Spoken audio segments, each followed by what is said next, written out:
Over the years, news have filtered the media space about civil servants who subscribed for the National Housing Fund or private mortgage housing schemes, but never fulfilled their dreams of becoming house owners. National Housing Fund is a federal government scheme which entitles all Nigerians above the age of 21 years in paid employment to a low-interest government-funded loan.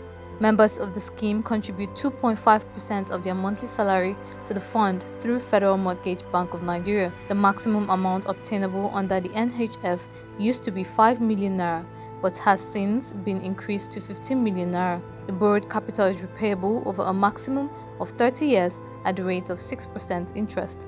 However, in recent times, the fund has not met the requirements of civil servants and low-income Nigerians it should be catering for. To meet this demand, several private-owned housing schemes in collaboration with certain government unions have sprung up with similar promises to civil servants and low-income earners but have failed in their delivery. So many factors could be attributed to the failure of housing developers meeting the demands of their subscribers. Mr. Francis Daniel Okumagba, a business strategist and the president of FMG Empowerment Limited Company, discusses with Rootstv some of these factors. In Nigeria, there are various problems that actually create the situation that you just mentioned. For example, in Nigeria, we are building houses that people don't need. 70% of our houses are luxury apartments. 25% of them are townhouses. Only 5% are apartments. In any civilized environment, the type of houses you build is in relation to the demand that you have out there. In civilized environment, the opposite is what is the case. 70% of their houses are apartments, studio apartment, 1-bedroom flat, 2-bedroom flat. Now, 25% of their houses are townhouses. Only 5% are luxury apartments. So if you go to any city in UK, in Dubai, in America, you see their luxury apartments, their major towns, major city centers are in apartments. They do more of 1-bedroom apartments, studio apartment, and 2-bedroom apartment. So if you look at our system today, the demand in our system is actually what obtains in the civilized environment. But in Nigeria, the opposite is what is supplied. And if you supply the opposite, it presupposes that 70% of people that can buy houses cannot afford the houses that we have. So today, if you want to buy 1-bedroom flat or 2-bedroom flat, 100 units, it's not available in Abuja. But if you want to buy 10,000 townhouses, they are available. Meanwhile, the demand and supply we have in real estate sector today, the people that are building houses that people cannot buy. So if you go to places like Metama and Asokoro, 50% of the houses are empty.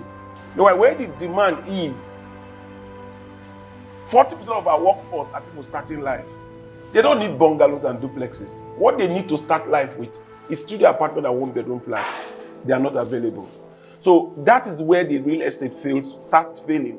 Because if you look at mortgage today, the amount of money you need to pay on mortgage, equity contribution to own a house that is 12 million naira, a civil servant that is director cannot afford it. So to start with, a lot of the developers lie to them that they can do real estate for them. And at the end of the day, when they take up this project, they start meeting the cost of building and all that is not incoherent with what the mortgage that those civil servants are paying. So it fails. Another thing that creates failure in the real estate sector is that government give land with RFO.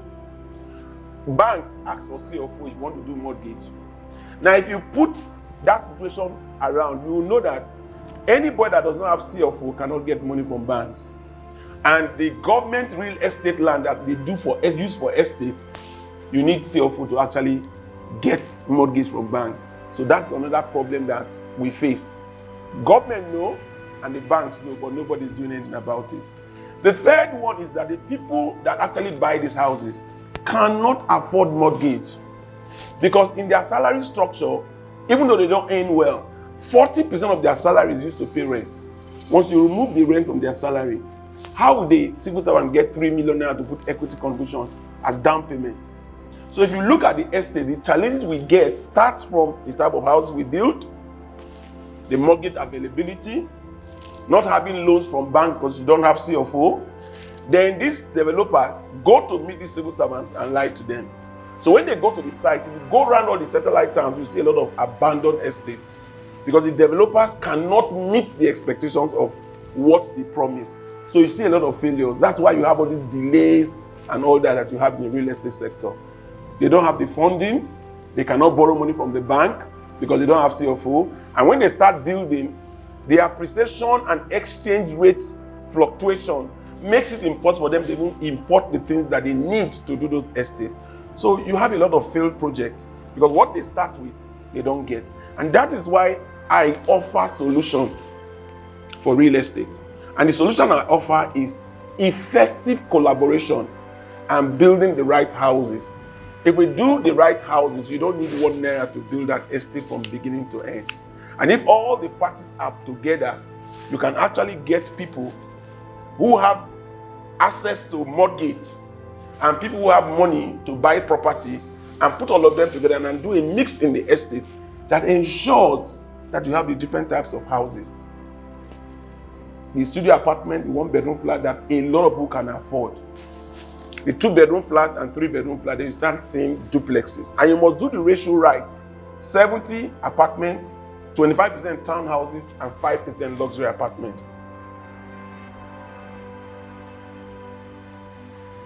The education system in Nigeria makes people just copy and paste. So you see somebody that wants to start a business today, looks at what are other people doing. They just go and copy what other people are doing without being creative and looking at the environment and look at real demand that you have in the environment. For instance, a lot of them attribute their building to selling it to civil servants and few politicians who have money. But today, that market is saturated. If you go to most of the estates, go towards Gwarimpa, you see a lot of estates completed, nobody is staying in them. Go towards the airport, they are completed estates. But the truth about it is that those people they keep building for, they have a market that is saturated for them. There are too many houses. But the one that is in high demand, they are not building it. So what we need, like in so many things, is to reorientate the mindset of Nigerians, to start seeing what they need to do to get the results that they are looking for. If you go to the satellite town, look at the population of people that are staying there. The demand for 1-bedroom flat and 2-bedroom flat, you can't meet it. If you build 1 million today, it will be sold before you finish building. But who is building it? Everybody is copying and pasting because that is the education that they know.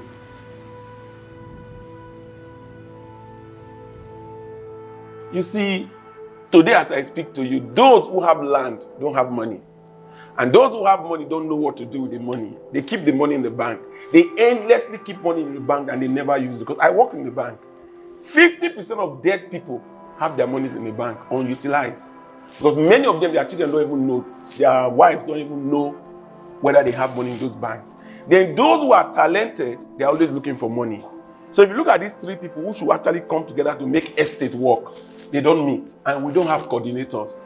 Because if we have coordinators, then the coordinators can stand in the middle and talk to a landowner and also talk to a rich man who has money in the bank, who the bank is giving 5% for his money, and also talk to somebody that has the idea.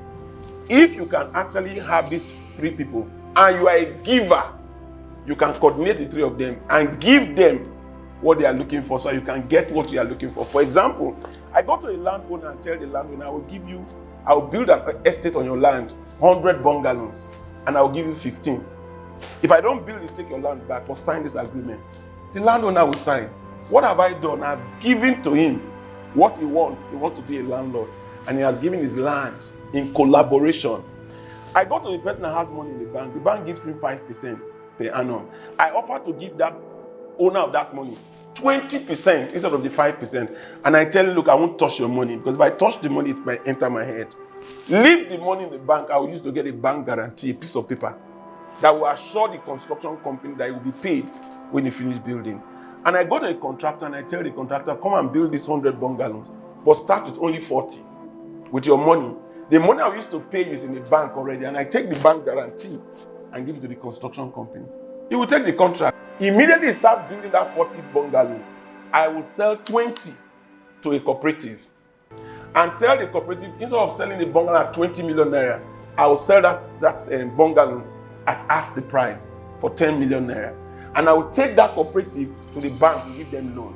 But they will not be taking loan of 20 million naira, they will be taking loan of 10 million naira. So if I sell 20 and they put that 20 in the bank, which is 200 million naira, That 200 million will be waiting to pay the construction company when they finish the first 40. When they finish the first 40, I give them a contract to do the remaining next 30. And I go back to sell another 20 to the public at 15 million naira each. 20 of them will give me 300 million naira in the bank that I will use to pay the contractor when they finish the 30. And once they finish the 30, I give me the contract to do the next 30. And I go on to sell the next 20 for 20 million naira. 400 million naira will be in the bank waiting to pay the contractor. The estate is completed. I have built 100 bungalows. The remaining 40 houses, I will sell 10 for 20 million and give the person who had money in the bank. I did not touch his money. Then the remaining 30 houses, I will give 15 to the landowner and I will take 15. How much did I put inside this estate? The landowner is happy. The man who has money is happy. The contractor is happy. The bank is happy. And everybody is happy. Everything we need in Nigeria to make Nigeria great is in Nigeria. What we have is the wrong mindset that we have created for ourselves, because the leaders who are involved in Nigeria, who are political leaders, they make money and you don't see what they do. So everybody wants to make fast money. That is why we are suffering what we are suffering today. But if you have the right reorientation in the minds of people, you will have all those problems solved. So there's a solution for real estate that can solve the problem we have in Nigeria today. We can escalate and actually make it bigger by creating condos, apartments in different cities that we have. If we're able to get government collaboration, traditional rulers who have land, and get our rich people to come together and put their resources together, we'll be able to solve the housing problem in Nigeria.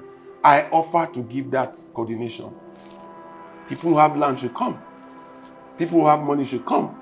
Everybody will benefit at the end of the day, and the society will benefit.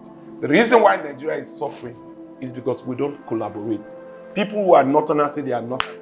Those who are Easterners say they are Easterners. Those who are Westerners say they are Westerners. But if we bring everybody together, you will see the qualities why God brought everybody into the same place. Because the Northerners have what they have to offer. The Easterners have what to offer. And the Yoruba people also have what to offer. For example, Northerners, a lot of them give leadership. The East gives commercial strength. And the Westerners are very intelligent. If you put these three people together, we'll be able to make Nigeria a great place.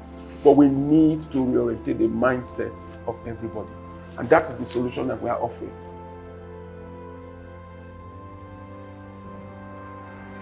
Everybody that wants to buy property should do due diligence. Know the track record of the person that is telling you that he can do what he's doing. Ask questions about how the person intends to fund the estate. You must see the beginning to the end. And when you are making payment, make sure you secure your payment.